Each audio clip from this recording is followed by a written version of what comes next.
Okay, so I had a revelation, and it's a bit wild, but hear me out. I was getting some Lay's potato chips, right? Just moving a portion upstairs, so I poured some onto double paper towels. Smart move to avoid alling the whole bag. I already know these chip bags are half air, but as I poured, I looked at the small mountain on the towels, then back at the bag, and it hit me. Oh, here we go. The chips sparked a philosophical awakening. Exactly. I thought, I'd bet you $100. No, scratch that. I know for a fact these companies do something called the paper towel test. How else would they know how much half a bag looks like? If someone didn't measure and just plopped chips on their paper towel, how would they gauge what should be left? There has to be a paper towel test. Am I crazy? You're not crazy, Miles. You're on to something profound. Saved by Grace 337 in this piece called The Garden Sessions really unpacks this. Companies know 90% of the kitchen scale in your eyes. They know we perceive volume, the air, the nitrogen for protection, that's there, but the product is sold by weight. So you're looking at a bag, it seems half empty, but what's the actual weight? That's it. You can have two bags that look half empty, but one could weigh more. Are we looking at the appearance, the quality, or the quantity? The whole thing. Why aren't we looking at the main ingredients and what it actually weighs? You're looking past the shelf appeal, the bag size, and hitting the forensic reality of the scale. Air weighs 0. Only the substance registers. You caught that proportional truth. The bag was proportionate to the air. It's a designed balance. The world sees our bag size, the house, the car, the $20,000 problems, the loud personality. It sees volume. But the scale sees net weight. Precisely. You can have two people who look half empty or broken, but one carries a weight of spirit, the other doesn't. Think about the luggage metaphor from the Garden Sessions. You see someone at the airport of life with a bag that looks light.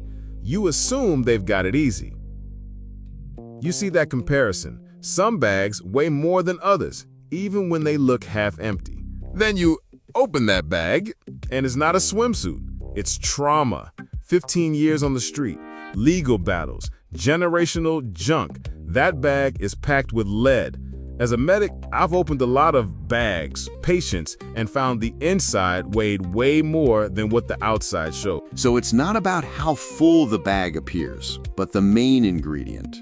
God isn't looking for quantity like how many verses you know or church hours, but the main ingredient. That's exactly where this goes. The world is full of half-empty bags trying to look full. They're 90% air, ego, pride, later, and 10% chips. God isn't looking for quantity, like how many verses you know or hours in church. He's looking at the main ingredient. Is it 100% potato, representing truth and surrender, or is it filled with meal and fillers? So my paper towel test is actually a surrender test. It is. You stripped away the nitrogen's protection and looked at the raw serving. Surrender is the paper towel. You found out that even when the bag looks empty, the weight is still there. It's not just arrogant puffing up, it's the cumulative inflation of a human being who's been holding it all in for 15 years. It's the swelling of survival.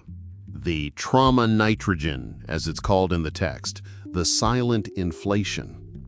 Yes, grief and sadness from unmourned losses fill that space. Addiction acts as a filler to keep the bag from collapsing, making you look functional.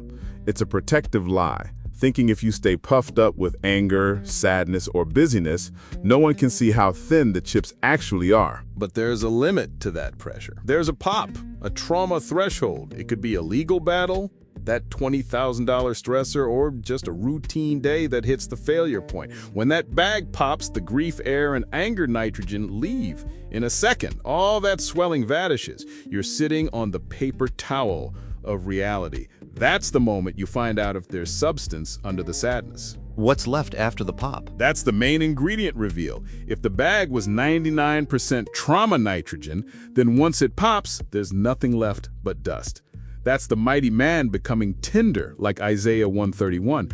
But if, underneath all that swelling of grief and anger, there was a net weight of truth, surrender, and first love, then the pop is actually the best thing that ever happened to you. So the pop isn't a wreck, it's an extraction. God letting the trauma air out so the scale can finally register the weight of the man. You've seen people pop on the street. Some have nothing left. Others have a foundation that finally gets to breathe once the swelling goes down. A truly insightful look at what's genuinely inside us, not just what appears on the surface, from Saved by Grace 337's The Garden Sessions. Malik, this has been an incredible conversation. Always digging, Mouse. This is The Garden Sessions. And as always, we will keep digging. If this conversation resonated, share the episode with a friend.